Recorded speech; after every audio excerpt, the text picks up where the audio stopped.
क्या मामला बना? जी, मेरे साथ ये मामला बना है कि मैं रात को फंक्शन पर थी। फंक्शन से मैं फ्री हुई तो मैं यहाँ आई करोड़ लाली सन मेले पे, और मैं मेले पे डांस वगैरह कर रही थी। तो वहाँ पर कुछ लोग ऐसे आए हुए थे जिन्होंने मुझे साइड पर बुलाया और मैं उनके साथ सलाम लेने के लिए गई तो उन्होंने मेरे बाजू से पकड़ के मुझे घसीट कर गाड़ी में ले गए धक्के मारते हुए।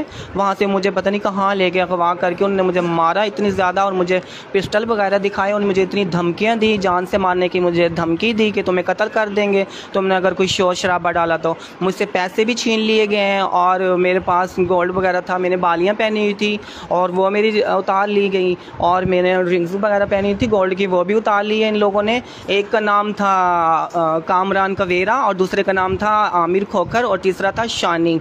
ठीक है, इन लोगों ने मुझसे अच्छा नहीं किया और बहुत बुरा किया मेरे साथ। और पहले भी ये लोग मुझे मैसेज वगैरह करते रहते हैं, मुझे धमकियां देते रहते हैं, जान से मारने की कहते हैं, तुम्हें हम मार देंगे जान से। ठीक है, इनकी रिकॉर्डिंग मैसेज वगैरह सब मेरे पास पड़ा है और प्लीज़ मुझे इंसाफ दो।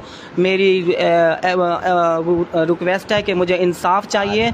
आरपीओ से डीपीओ से मुझे रिक्वेस्ट है कि मुझे इंसाफ दो, प्लीज़ खुदा के लिए मुझे इंसाफ दो और मेरा ये सामान भी मुझे वापस लेकर दें और इन लोगों को पकड़ा जाए और इनको कड़ी से कड़ी सज़ा दी जाए। इनके पास हर टाइम पिस्टल होते हैं, ये लोग हर टाइम ड्रिंक के नशे में होते हैं, जिसे मर्ज़ी चाहे जुल्म करते हैं, पकड़ लेते हैं। ठीक है, बहुत ज़्यादा जुल्म करते हैं और ये प्राइवेट वीडियोस बनाकर रखते हैं अपने पास, फिर ये कहते हैं हमें पैसे दो नहीं तो हम तुम्हारी वीडियोस वायरल कर देंगे। ये लोग ऐसे ब्लैक मेलर हैं और ब्लैक मेल करते हैं, बहुत ज़्यादा डिस्टर्ब करते हैं, बहुत ज़्यादा टेंशन देते हैं। हम लोग गरीब मस्कीन लोग हैं, हम अपने घर बार छोड़कर यहाँ रोज़ी रिज़्क़ कमाने के लिए आते हैं और ये लोग हमारे ऊपर बहुत ज़्यादा तशद्दुद करते हैं, बहुत हमें जलील और अपनक करके रख देते हैं। प्लीज़ हमारी सबसे ये रिक्वेस्ट है कि हमें इंसाफ दो। ठीक है, इन लोगों को कहीं जेल में बंद किया जाए और हम लोगों को आज़ाद किया जाए। हम भी माशरे का हिस्सा हैं, हम भी किसी माँ के पेट से आए हैं।